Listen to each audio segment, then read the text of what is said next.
தாவேக்கா நிர்வாகிகள் இருக்கா பாருங்க, தாவேக்கா நிர்வாகிகள் அவங்க என்ன பண்றாங்கன்னு பாத்தீங்கன்னா, சமூக வலைதளத்துல பெண்களை பார்த்து ஆபாசமா பேசுறது, அசிங்கமா பேசுறது பண்றானுங்க.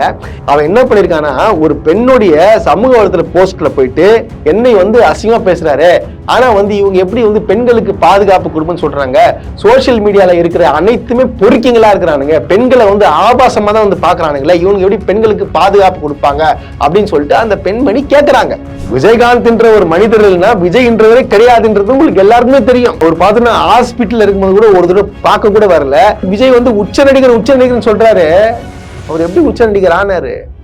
6-7 வயசு பொண்ணு, சின்ன பசங்க அப்படியே உடம்ப வளைச்சி அந்த பண்ணிட்டு எல்லாத்தையும் வெயில்ல போய் நின்று காசு கேட்பாங்க. பாத்துருக்கீங்களா? இப்ப கூட நீங்க பாத்துருப்பீங்களா இல்லையா? முன்னாடிலாம் உங்க வீட்டாண்டெல்லாம் வருவாங்க, இந்த பஸ்ல எல்லாம் பஸ் போற இடத்துலயும் சரி, வீட்டு பக்கத்துலயும் சரி, இருந்தாலும் சரி, ஆனா காசு கொடுக்கணும்னு சொல்லி நம்ம பார்த்து கண்டிப்பா காசு கொடுப்போம். அப்படியாப்பட்டவங்க இருக்காங்க, தெரியல, நம்மளுக்கு எல்லாம் தெரிஞ்சிருக்கோம்.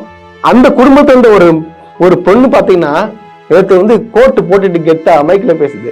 என்ன சொல்றதுன்னா, நான் ரொம்ப ஏழ்மையான குடும்பத்தை சார்ந்தவள், நான் இந்த சமுதாயத்திலிருந்து வந்திருக்கேன், நான் பிச்சை எடுத்திருக்கேங்க, பஸ் ஸ்டாண்ட்ல எல்லாம் போயிட்டு பிச்சை எடுத்திருக்கேன், நான் இது மாதிரி பண்ணி அப்படின்னு சொல்லிட்டு அந்த பொண்ணு சொல்லும் போது நம்மளுக்கு தாங்க முடியல. இப்ப அந்த பொண்ணு கோட்டு போட்டு சூட்டை போட்டு கெத்தா சொல்லுதுன்னா, அரசு வேலை வாங்கிட்டேன். ரோஸ்ட் பிரதர்ஸ் நேயர்களுக்கு அன்பு வணக்கம். நிகழ்ச்சிக்குள்ள போறதுக்கு முன்னாடி லைக், ஷேர், சப்ஸ்கிரைப் பண்ணிடுங்க. வாங்க நிகழ்ச்சிக்குள்ள போலாம்.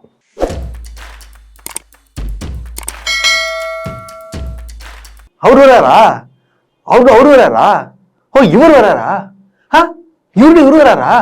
ஓ, அவரு இவரு அவரு இவரு அவரு இவரு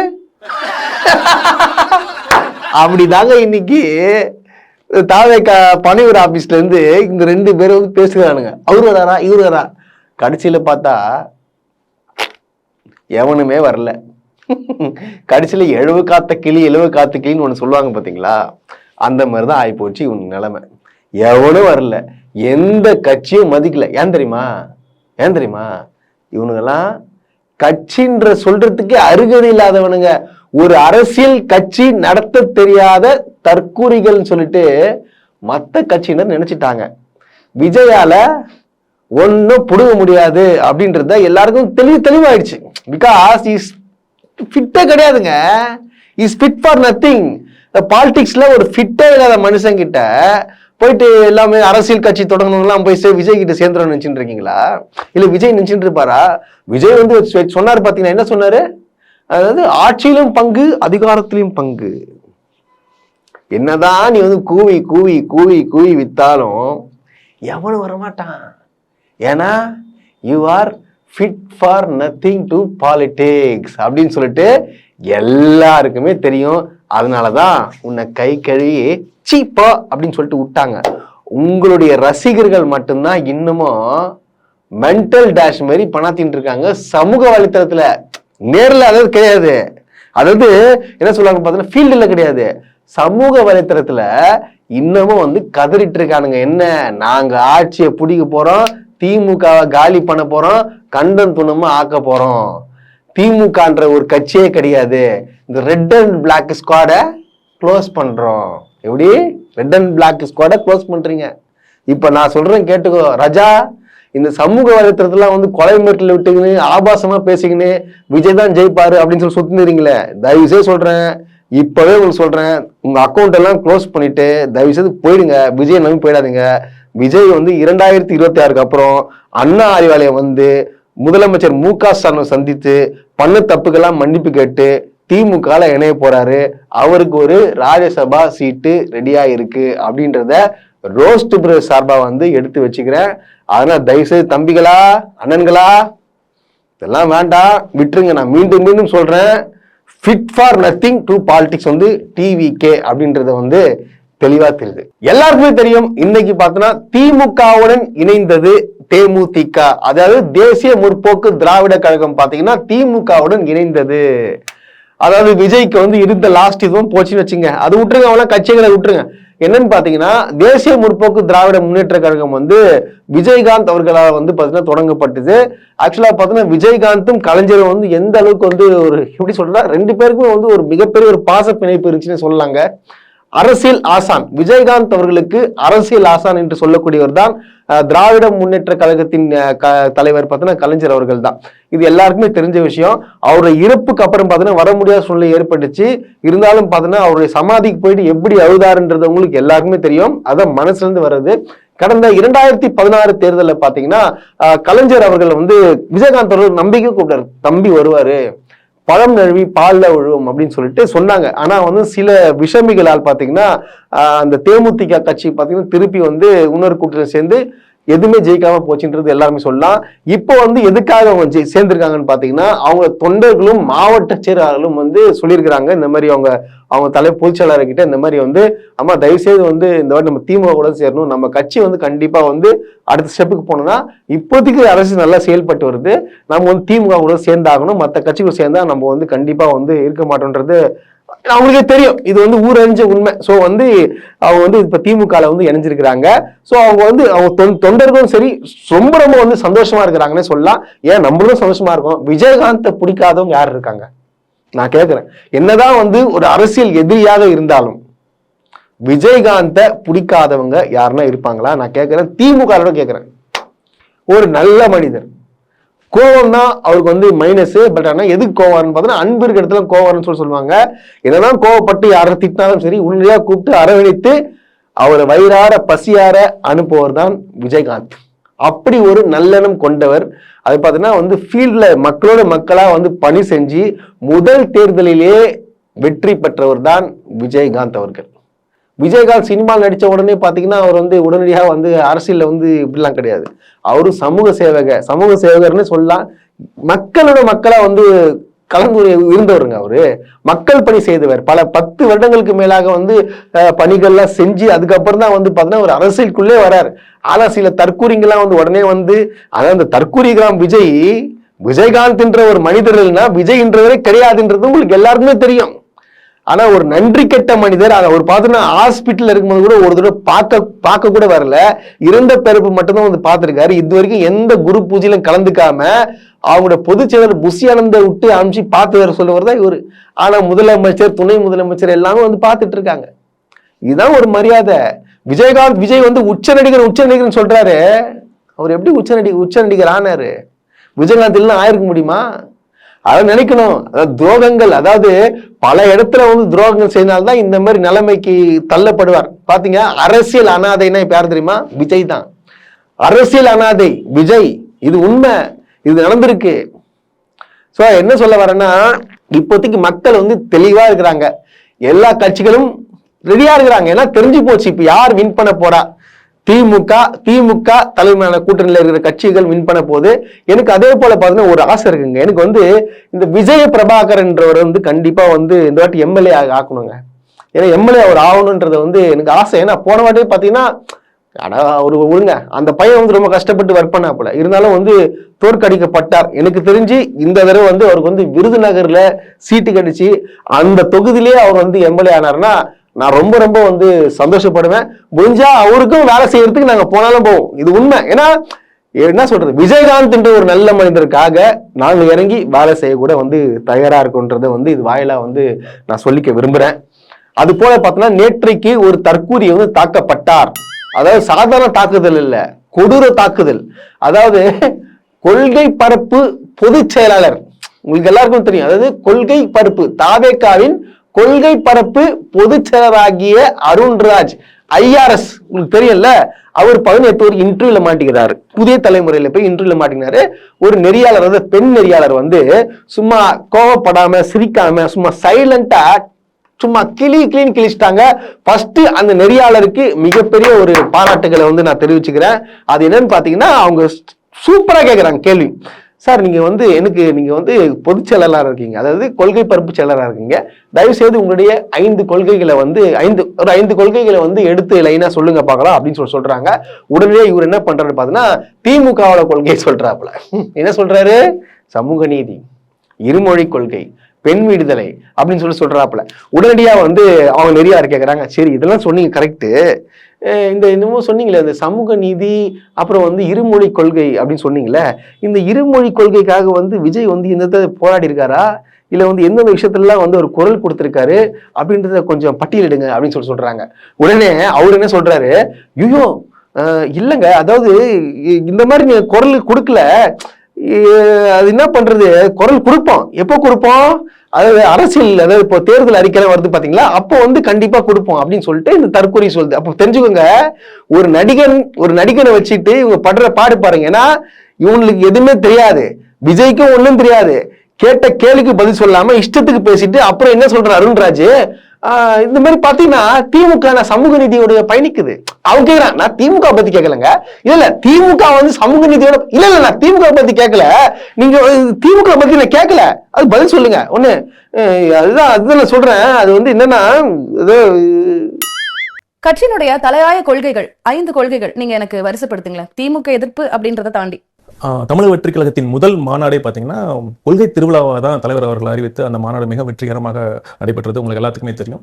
தமிழக வெற்றி கழகத்தின் முதன்மை கொள்கை பார்த்தீங்கன்னா சமூக நீதி, மதச்சார்பின்மை, அப்புறம் பெண் விடுதலை, மாநில உரிமைகள், இருமொழி கொள்கை. நீங்க சொல்ற மாதிரி 5 முக்கிய கொள்கைகளை நம்ம எடுத்துக்கலாம். சமூக நீதிக்காகவோ இல்ல இருமொழி கொள்கைக்காகவோ தலைவர் அவர்கள் நீங்க முன்னெடுத்த விஷயங்கள், இனிஷியேட் பண்ணது, இல்ல விட்ட அறிக்கைகளோ இல்ல எடுத்த போராட்டங்களோ ஏதாவது எனக்கு சொல்ல முடியுமா?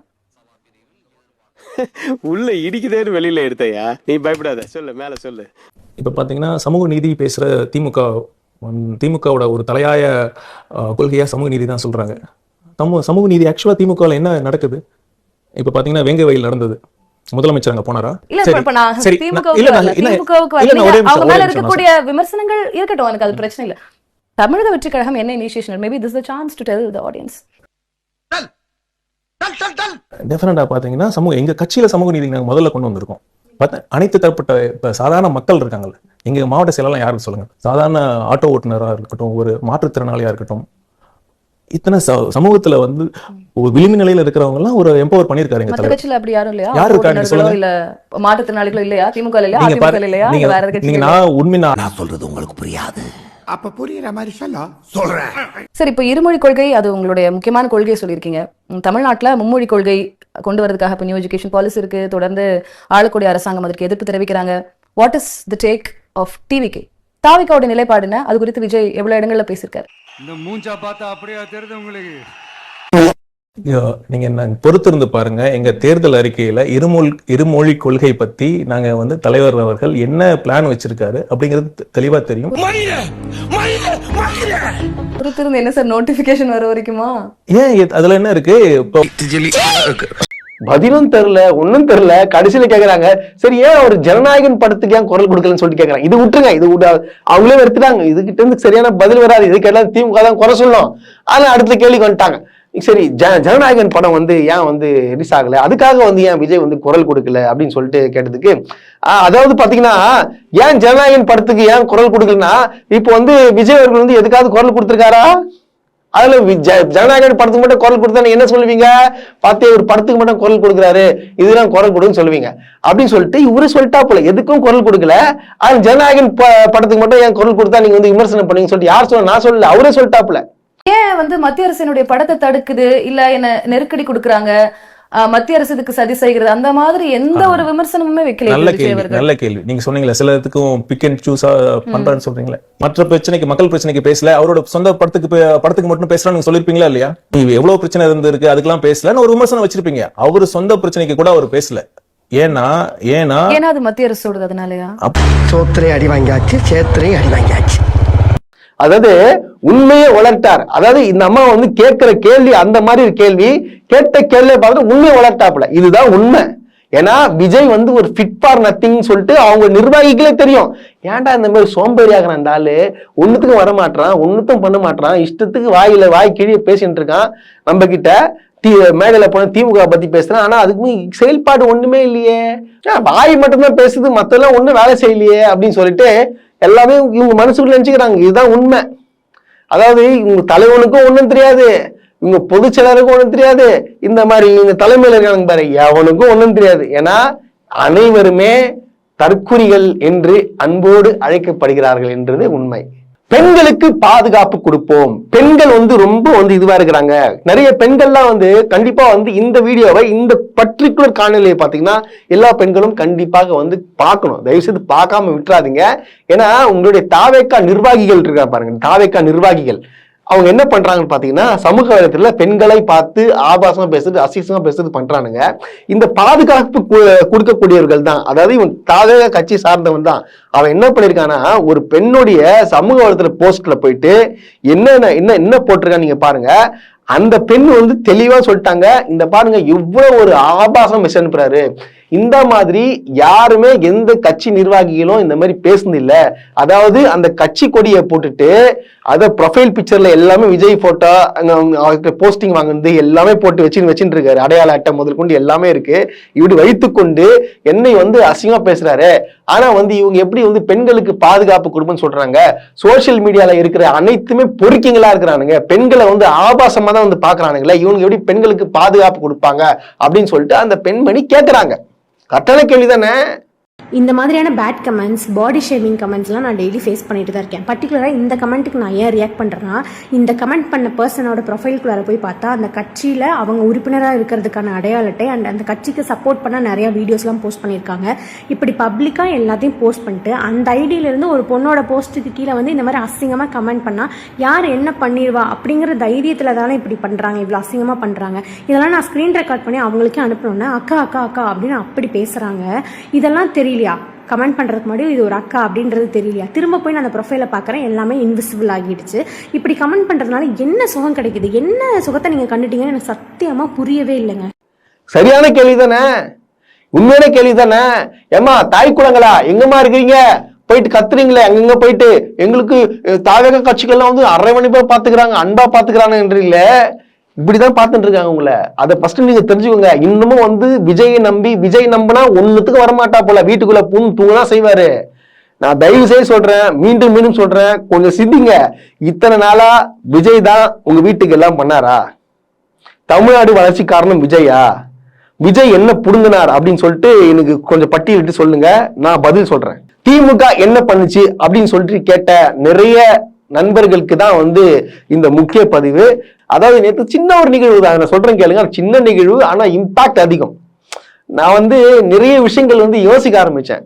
உங்களுக்கு எல்லாருக்குமே தெரியும், நேற்று பார்த்தீங்கன்னா நேரு உள்விலை விளையாட்டு அரங்கில் பார்த்தீங்கன்னா சாம்பியன்ஸ் ஆஃப் தமிழ்நாடு அப்படின்னு சொல்லிட்டு ஸ்போர்ட்ஸ் தமிழ்நாட்டை சேர்ந்த வந்து விளையாட்டு வீரர்களாக இருக்காங்க. பார்த்தீங்கன்னா தேசிய அளவில் பார்த்தீங்கன்னா ஜெயிச்சுட்டு வந்தவங்களுக்குலாம் அவங்களுக்காக பார்த்தீங்கன்னா உலக அளவிலையும் சரி தேசிய அளவும் சரி அது அவங்களுக்கு எல்லாம் பார்த்தீங்கன்னா அரசாணை வந்து கொடுக்கப்பட்டுச்சு. கிட்டத்தட்ட பார்த்தீங்கன்னா 64 மாற்றுத்திறனாளிக்கும் பார்த்தீங்கன்னா 178 மேலான வந்து ஸ்போர்ட்ஸ் அதாவது விளையாட்டு வீரர்களுக்கு பார்த்தீங்கன்னா வந்து கவர்மெண்ட் ஜாப் பணிமனை ஆணை வந்து நேற்று முதலமைச்சர் கையால வந்து வழங்கப்பட்டது. இது மட்டும் அல்லாமல் கிட்டத்தட்ட 1119 விளையாட்டு வீரர்களுக்கு பார்த்தீங்கன்னா கிட்டத்தட்ட 34 கோடி வந்து ஊக்கத்தொகையா வந்து வழங்கப்படுச்சுன்னு சொல்லலாம். இது வரைக்கும் நம்ம ஸ்டேட்டை தவிர இந்த அளவுக்கு எவனுமே இந்த மாதிரி ஒரு நிகழ்ச்சியை பண்ணதே இல்லைன்றத வந்து நான் வந்து பெருமையா சொல்றேன். ஏன்னா தமிழ்நாடை பொறுத்த வரைக்கும் ஸ்போர்ட்ஸ் வந்து முன்னாடிலாம் எல்லாருக்கும் தெரியும், போனா தோத்துட்டு வந்துருவானுங்க அப்படின்னு சொல்லிட்டு தான் நம்ம பேசுவோம். ஆனா இப்போ எதுல எடுத்தாலும் தமிழ்நாட்டு வீரர்கள் வந்து சிறந்து விளங்கிட்டு இருக்கிறாங்கன்னே சொல்லலாம். அதுக்கு காரணம் இந்த திராவிடல் மாடல் ஆட்சி தான் காரணம். ஏன்னா ஸ்போர்ட்ஸுக்கு பார்த்தீங்கன்னா முக்கியத்துவம் கொடுத்து ஒவ்வொரு விஷயமும் பண்ணி கொண்டிருக்கிறார் நமது விளையாட்டுத்துறை அமைச்சர் திரு உதயநிதி ஸ்டாலின் அவர்கள். இதை நான் வந்து ஸ்ட்ராங்கா சொல்லுவேங்க.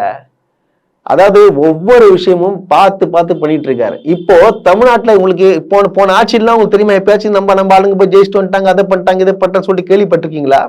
அப்பப்ப அங்க கேள்விப்படுவீங்க. ஆனா இங்க தினமும் நம்ம வந்து சாதனை படிக்கக்கூடிய விளையாட்டு வீரர்கள் நம்ம பார்த்துட்டு இருக்கோம்.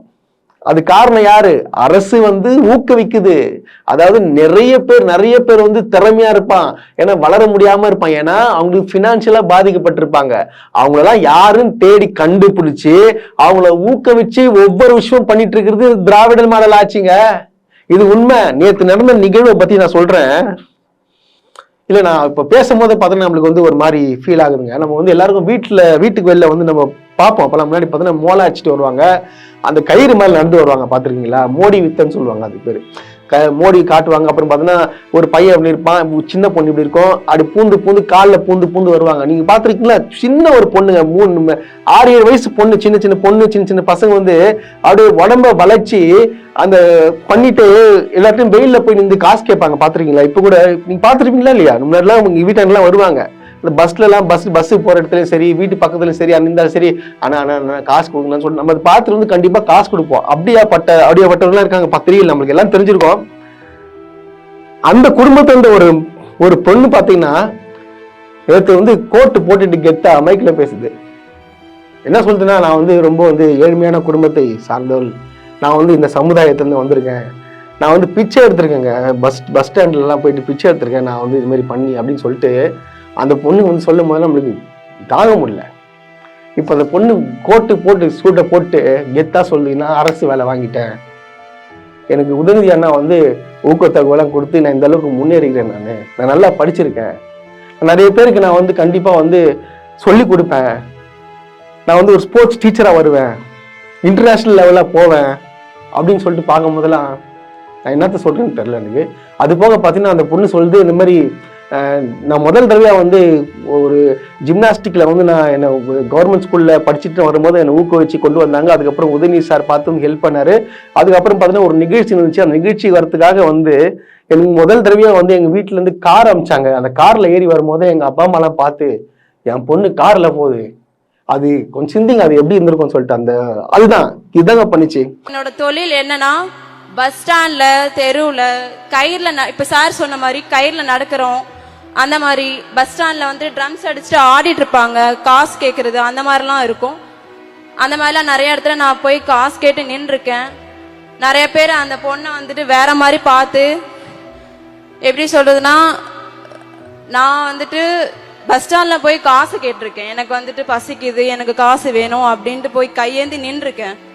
அந்த அளவுக்கு இருந்த என்ன இன்னைக்கு இங்க கொண்டு வந்திருக்குன்னா, முதல்ல வந்துட்டு படிப்பு, ஸ்போர்ட்ஸ், ஜிம்னாஸ்டிக்ஸ் தான் முக்கியம். காலேஜ் முடிச்சுட்டு நின்றுட்டு இருந்தப்போ NIC எக்ஸாம் படிங்க அப்படின்னு சொல்லிட்டு என்னோட கோச் சொல்லியிருந்தாங்க. NIC எக்ஸாம்ஸ் நேஷனல் இன்ஸ்டிடியூட் சாயில நான் படிச்சுட்டு இருக்கேன்.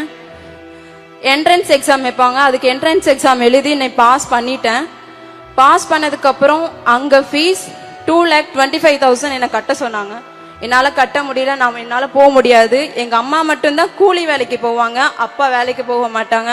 3 தம்பிங்க வேற இருக்காங்களே, நான் எப்படி படிச்சு நான் எப்படி முன்னேறுவேன், நான் போக மாட்டேன், நான் வேலைக்கு போய்க்கிறேன் அப்படின்ட்டு நான் இருந்தேன். ரொம்ப கஷ்டத்துல இருந்தேன். அப்போ இருக்கும்போது தான் என்னோட மேம் SDAT மூலியமா கேட்டு எனக்கு 2,25,000 தமிழ்நாடு சாம்பியன் ஃபவுண்டேஷன் மூலியமா எனக்கு கொடுத்தாங்க. அந்த பணத்துல தான் நான் NIC டிப்ளமா கொல்கட்டால நான் இப்ப படிச்சுட்டு இருக்கேன்.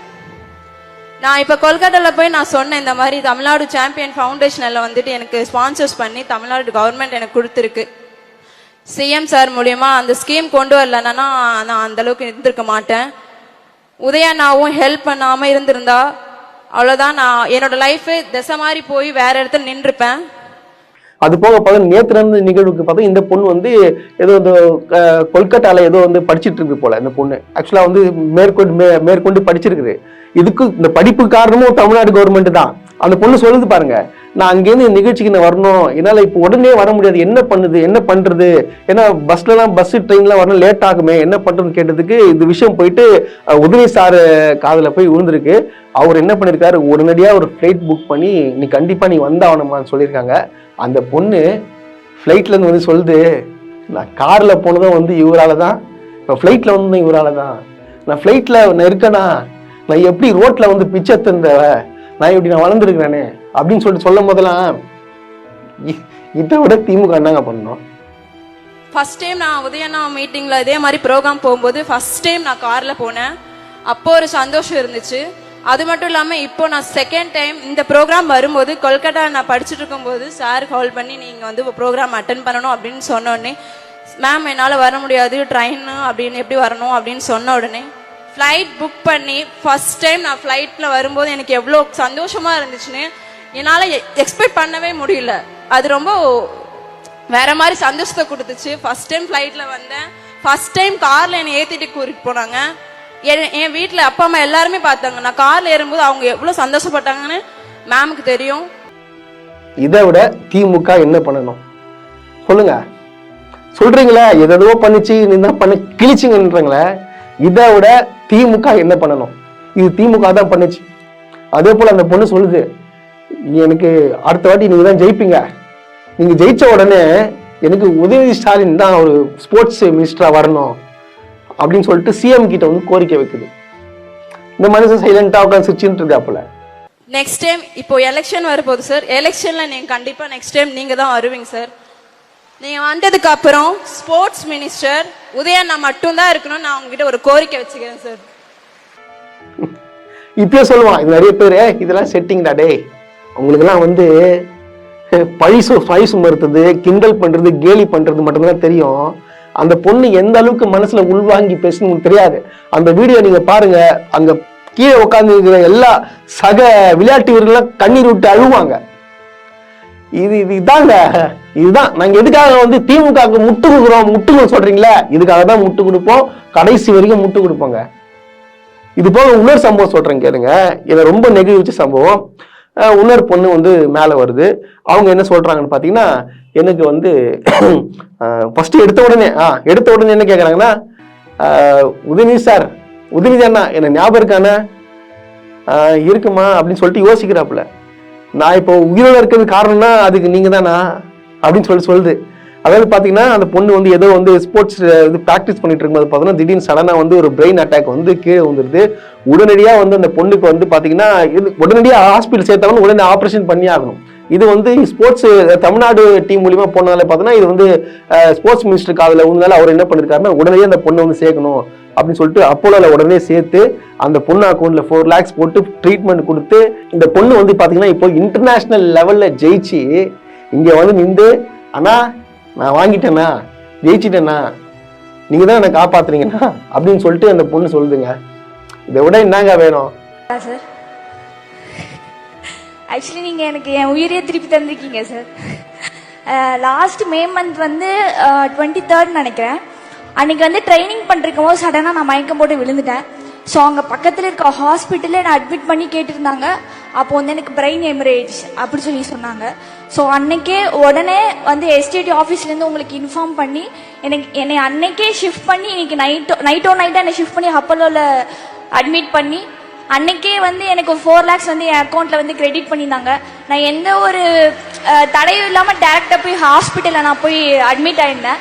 இப்போ நான் கியூர் ஆகி இருக்கேன். ஸோ நீங்கள் வந்து எனக்கு உயிரையே திருப்பி தந்திருக்கீங்க. அது எல்லாத்தாலையும் தர முடியாது. ஸோ அதுக்கு ரொம்ப ரொம்ப பெரிய தேங்க்யூ சார்.